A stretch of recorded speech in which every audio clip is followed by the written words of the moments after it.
Welcome aboard. It is Captain G with an update to Historical Board Gaming's Operation Barbarossa Soviet Turn 13. So why are we hearing the German music in May, June of 1943 on a Soviet turn update? Because, I'll jump to the end here, the Soviets failed to retake Baku. As I outlined in the last video, from Stavropol, we were going to move into whatever that is, I covered up the name, destroy the Axis minor forces, and then my blitz-capable units were going to move into Baku, which is a city. I get one round of combat, and he had, at the time, 5 German infantry. And I had exactly that number, or 7. I think he had 7 German infantry, and I had exactly 7 blitz-capable units, which were the 3 guards tanks, the 2 guards rifles, and towing 2 artillery. And I would have had to hit 7 on 7 to retake the city in the one round. Knowing that, Flak 88's defense with the Axis miners were to retreat back into Baku after the first round. So this task force now, far more than 7 defenders, were more than these guys could hit. So after this battle, with the Axis miners scurrying away into the fortifications and defenses and sewers of Baku, that ended Soviet hopes to retake the city on this turn, which they had to do, which means Germany satisfied their instant victory requirement. In a hypothetical, obviously the Soviets were planning for the best, hoping for the best.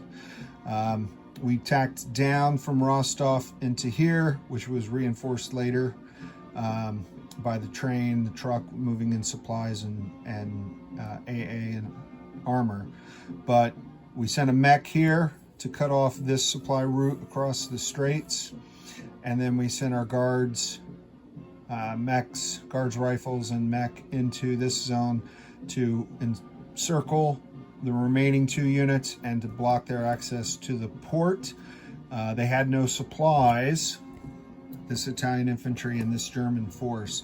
So had we taken Baku, that would have cut them off from supplies, encircled them, and unless someone broke into the circle, which means basically take this zone, or Rostov across the river, then they would have been eliminated, and that would have been a decisive move in Germany's against Germany in the Soviets' favor. But all of that, well, this worked well. The first few attacks I did,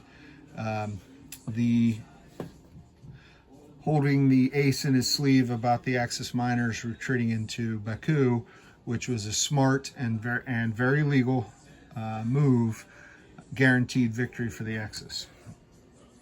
Down here, again, this is all moot because Baku was the deciding factor, but I just sent some infantry up to wipe out what he had in Riga.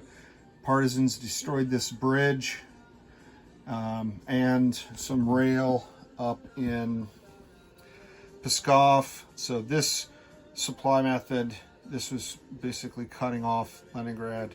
But again, because he reopened this port, he could draw supplies from Danzig all day long.